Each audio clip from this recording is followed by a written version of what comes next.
Got an e-commerce challenge? Awin has you covered. With Awin's affiliate platform, brands of all sizes can unlock endless marketing opportunities, reach consumers everywhere, and choose partners that fit their goals, control costs, customize programs, and drive real results. Learn more at awin.com/emarketing. Hey gang, it's Monday, August 11th. Minda, Jasmine, and listeners, welcome to Behind the Numbers, an eMarketer video podcast made possible by Awin. I'm Marcus, and joining me today we have two folks who both cover social media for us. We have our senior analyst based in New York. It's Minda Smiley. Hey, Marcus. Hello there. And we have VP and principal analyst living in LA. It's Jasmine Enberg. Hey, Marcus. Hey, everyone. Hello there. Today's fact.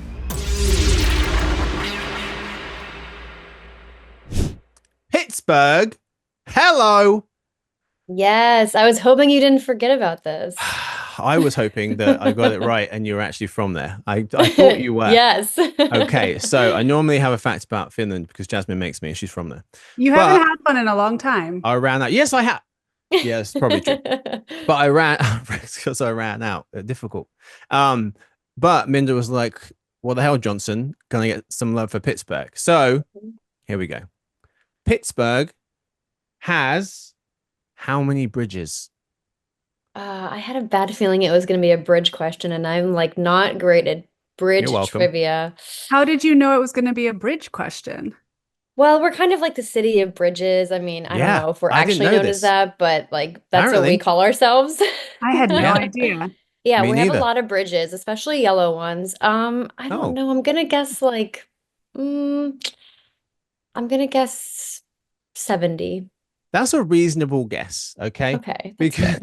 Because for your city to have this many bridges boggles my mind. Okay. 446 bridges. Okay, so they're counting like every single bridge. Okay. All the bridges, yeah. So there's some like pretty iconic ones that are like, you see them in pictures, and there's these really small ones that I guess they're also counting in this tally. So they have to. Are there a lot of rivers or lakes, or why do you need so many bridges? Yeah, we actually have 3 rivers that kind of like converge, I believe, in the middle of the city. So yeah, there actually is a lot of water for it being like a very landlocked city, but this is too many though. You have more bridges than any other US city. Yeah, that's more than I would have even thought. Yeah. Well, you have even more than Venice, land of the canal. Wow. Too many bridges, Pittsburgh. At this point, you should just combine them into one big super bridge, just a platform that covers all rivers. Yeah, I mean, a lot of them are really old and kind of scary, to be honest, but they're there. So I was this close to coming to Pittsburgh. Not anymore. Now he's just redesigning the city. Yeah. Exactly. You're welcome, Pittsburgh. Anyway, today's real topic is Meta poised to overtake the pack in the AI race. Back in June, Mark Zuckerberg announced a new super intelligence labs unit at Meta to be led by former Scale AI CEO Alexander Wang as chief AI officer and former GitHub CEO Nat Friedman, who will lead the AI product side of things. As Megan Bobrovsky of The Journal explains, the new unit brings together Meta's fundamental AI research team, the Llama Models Group, the AI products family, and the new lab focused on developing next-gen models. Minda, what do you make of Meta's super intelligence labs unit? Yeah, I do have a lot of thoughts on it. I would say generally I'm somewhat skeptical of where they're going with this. I mean, I think and I have some skepticism for a few reasons. I think on the one hand, there doesn't even seem to be a broad consensus in terms of what super intelligence is, even among AI experts. I think as it stands now, at least, I think it's still a pretty abstract concept. And so to see Zuckerberg kind of hang his hat on this is a little bit odd to me, especially considering that I would say Meta is a little bit behind in the AI race. They're not really considered a leader right now. And then for them to come out with such a broad kind of ambition around super intelligence did strike me as a bit odd. I won't say I'm surprised by it. He did something similar with the metaverse. I feel like he likes to come out with a big vision. But at this one, I do have some skepticism around how it's going to play out. There's still a lot of questions. Yeah. The name maybe doesn't fit the goals, the objectives of Meta, at least at this stage. The 5 areas of AI that Meta said they're focusing on is advertising, social media content, online commerce, Meta AI assistant, and devices, and smart glasses. And Ms. Bobrovsky of the piece was saying that Mr. Zuckerberg had recently painted a vision of the future where people have AI friends, create ad concepts from scratch with AI, and talk to AI business agents when they need to speak to a merchant. You don't need sentient AI to get to that, but maybe this is a name for the future, Jasmine. Yeah, and I think recently the big takeaway for me in terms of Meta's superintelligence ambitions is it's very expensive, right? But I do think the good news is, based on Meta's earnings, is that you can spend a lot of money on AI without a completely clear vision of what it's going to look like, as long as your core business is doing well. And of course, Meta's is. And that doesn't mean that Meta isn't going to get tough questions, particularly from investors, especially because the costs for superintelligence are going to continue to rise in 2026.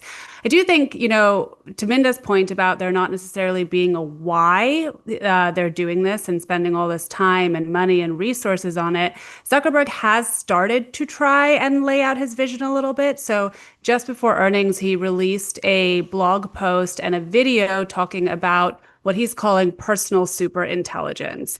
And the distinction there is that he's setting it apart from some of what the other AI companies are doing, saying it's less focused on improving productivity and output and more focused on all of the things that more free time can provide, like connections and creativity. And I think that kind of positioning makes a lot of sense, given that Meta is at its core a social media platform, and its original purpose, of course, was to connect people. And we are seeing that more people are turning to AI for personal reasons like therapy or companionship rather than work-related purposes.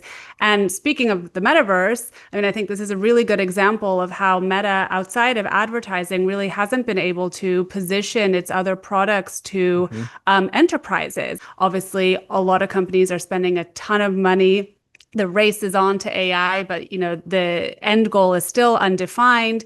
And I am a little bit concerned about I would say a lot concerned actually, about what this means for people and society more broadly, especially as it comes, as you pointed out, Marcus, not too long after Zuckerberg was talking about AI friends and how we can start to fill the void that people feel for not having enough friends with AI chatbots that, not coincidentally, he is developing, right? Yeah. But I think from a purely business perspective, this was a smart move and a good way to start to position superintelligence as something that's more about personal empowerment than productivity, because, connections and creativity is what Meta is good at. Yeah.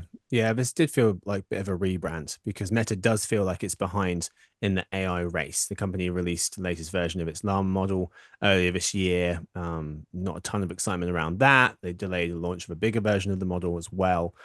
We touched on the metaverse piece of this. How much of this announcement is trying to distract from the fact that they renamed themselves the metaverse? It seems like a long time ago. It was about 4 years ago, 2021. They lost $4.5 billion in Q2 alone, Reality Labs division. And they're on pace to lose over 16 billion for the year. Should we kind of be ignoring that piece now, even though the company renamed themselves after the metaverse? I don't necessarily think we should be ignoring it, but I do think I think from at least like a marketing and branding perspective, Meta as a company is really trying to position itself as a leader within AI. Yes, it still has its wearable division that Zuckerberg he still talks about quite a bit and whatnot. But I do think they're clearly trying to come out and make sure they're seen as a leader in AI. But the metaverse is still kind of happening in the background from what I can tell, but just not to the extent it was maybe 2-3 years ago. Although, yes, they have changed their name to Meta. So I don't think that'll be changing, but yeah. Yeah. And from the investor perspective, I think they're willing to look the other way with all the losses at Reality Labs because the core business is doing so well, right? And I think that's the key point here. if the core business starts to show signs of weakness, then they're likely going to be a lot less patient. And there is a through line. I mean, a lot, and I'm sure we'll talk about this, but a lot of why their ad business is doing so well right now is because of AI. So there's kind of that clear through line that makes it easier for them to tell a story right now around super intelligence, what they're working toward, but also AI is very clearly having a major positive impact on their bottom line at the moment. Yeah, really quickly before we get to the earnings piece, just in defense of their metaverse aspirations, Jonathan Vanyan and Ashley Kaput of CNBC did point out that although the Quest VR headsets haven't become a breakthrough hit, the Ray-Ban Meta smart glasses are showing signs of success, with sales more than tripling year over year in Q1 of this year. Again, not from the biggest base, but still positive signs there. They are spending a lot more money on this AI race, $70 billion in capex expected for this year. But to what they're spending that much, the money going up is one thing, but the share of revenue, how much of the share of revenue are you spending on that? And that seems to be going up as well. It's not just the total dollars, but the amount that they are spending of the revenue, which, to Jasmine, what you're saying, like the shareholders are going to be keeping an eye on that number. But the ad business does look very, very healthy at the moment. I think we expect about 160 billion for the year. Meta's top line growth for Q2, 21% ad revenue grew in Q2, basically the same as last Q2 as well. So that is really good. Jasmine, what to you is the most noteworthy part of Meta's Q2 earnings? I mean, the business is just on a tear, right? I mean, you already mentioned the 21% revenue growth. I mean, that is just enormous for the company, the size of Meta. And I think it's a testament to its continued execution power and its ability to give advertisers what they want and need, especially in a very difficult business environment. I think one of the things that really stood out to me and that I've been paying attention to is a lot of the generative AI tools for creative. And so they talked a little bit about this on the earnings call, basically saying that despite all of the concerns around handing over more control to Meta, especially in the creative process, Meta said that nearly 2 million advertisers are now using Gen AI video generation tools. That's about 20% of Meta's entire advertiser base based on the latest available estimates. I do think it was really telling that Zuckerberg was careful to say that these tools are the most valuable for small and medium-sized businesses and that agencies will continue to play an important role with big brands. This is something that Minda and I have been following really closely, given that, the ad industry really went up in arms. Alarm bells were ringing after Zuckerberg came out in May saying that he was basically going to automate the entire ad process, which would be a redefinition of advertising. And Minda said this before, but underlying all of this growth that it's seeing in its business is AI, right? And so Meta can clearly point to the technology and say, hey, look, it's already boosting engagement, it's boosting our revenues. And I think that also helps to make investors a lot more likely to think that Meta's bigger AI bets, whether that's super intelligence or something else, who knows at this point, will eventually pay off. Yeah. Minda, what about for you? What jumped out to you the most from their earnings? One thing that I find interesting as well, and Jasmine and I have talked about this, is we are seeing some saturation happening across the social landscape, but on Meta as well. I mean, we do expect time spent to start going down in the coming years. User growth is a little bit sluggish. Of course, it's a little bit better on Instagram compared to Facebook, but when you compare it to ad spend, ad spend is just really pacing way ahead. And I do think this AI boom is kind of happening at a really an opportune time for Meta because they are kind of hitting a lot of saturation points by many metrics, and these AI investments in their advertising business are really just helping it grow at a time when they really need it, in my opinion. Yeah, I mean, you mentioned that they're a company as big as Meta, and that's the thing that jumped out to me from their earnings this time around. That the number of people worldwide who use at least one Meta platform. They call it their daily family active people number. Basically, people who use either Facebook, Facebook Messenger, Instagram, or WhatsApp every day has continued to grow and grow by just an astonishing amount.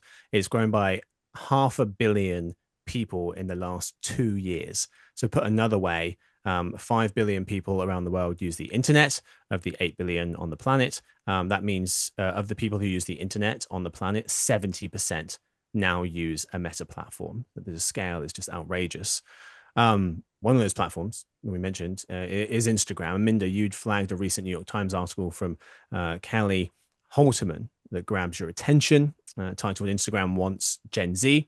What does Gen Z want from Instagram?" Noting that young people are using Instagram for everything except the app's original function. The piece notes that in multiple interviews with 15 to 26-year-olds, Gen Z people, they said that they used Instagram to keep in touch with friends, scope out crushes, build businesses, and pore over cooking videos.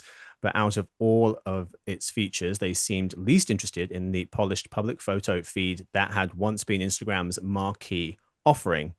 But Minda, what was the most interesting part of the article for you? Yeah, I mean, the fact that Instagram is actively targeting Gen Z is interesting, but to me, the more interesting piece of this article is the fact that Gen Z is using Instagram quite a bit, maybe not in the way that older people are, but there's clearly, this generation clearly is interested in Instagram. I think there's sometimes this narrative that we always hear in the industry that Gen Z is on TikTok, they hate Instagram. I think it's so much more nuanced than that. There maybe is some truth to that in terms of they may use TikTok a little bit more. They might find it more culturally relevant and all of that sort of stuff. But I do think they are big Instagram users, but they just do use it in a different way. And looking at our own data, this is only for the US. By 2029, we expect there to be 60.5 million Gen Zers on Instagram and 51.7 million Gen Zers on TikTok. So that is a pretty big divide, and I just think it speaks to the fact that there is a big Gen Z audience on Instagram, although they are not using it in the way that older people are. There was something that stood out to me in that article too, and they had interviewed some Gen Zers talking about how it feels more comfortable to post on TikTok than it does on Instagram. And I think that's, a common narrative and sentiment that we hear all the time. But I think the reality is that most people, young people in particular, don't really feel comfortable posting anywhere at this point. And so there is this data from Pew Research Center, which is a couple years old now, but I think it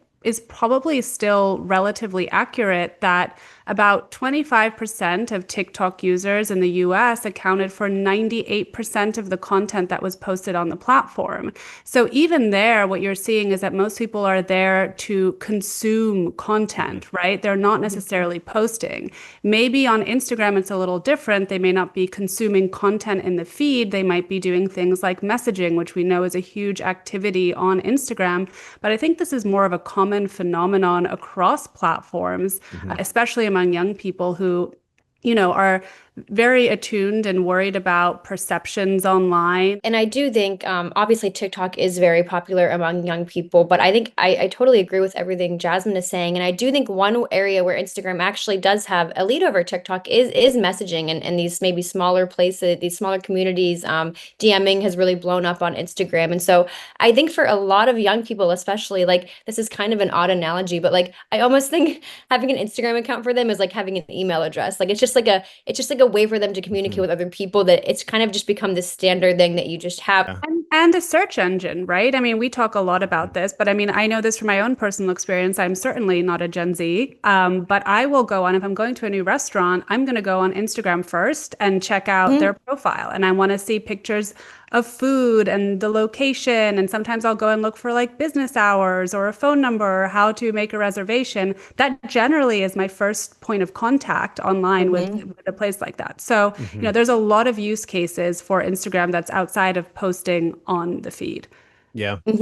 Really quick, something that jumped out to me from the piece was basically asking how much of Instagram's recent success has been the product of others' misfortune. Jennifer Grigor, an associate professor of communications at Syracuse University, thinks that Instagram has benefited from its relative stability in a chaotic social media landscape. What with TikTok's future in the US being uncertain and Elon Musk's takeover of Twitter plunging the platform into chaos, Ms. Grigor thinks that Instagram may not electrify Gen Z, but it's become a weird default, for better or worse. What do we think?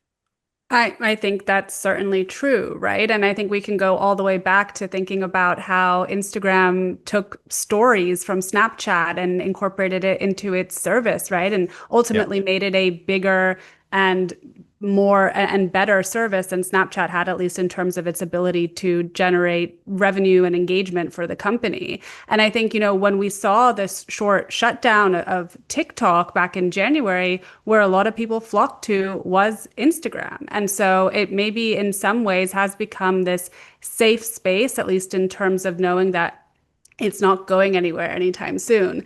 The one thing that might throw a wrench in that, though, of course, is Meta's antitrust trial, because if, the company ends up getting broken up, who knows what the future of Instagram looks like. The last piece of the Meta puzzle we're going to be talking about today is the WhatsApp piece.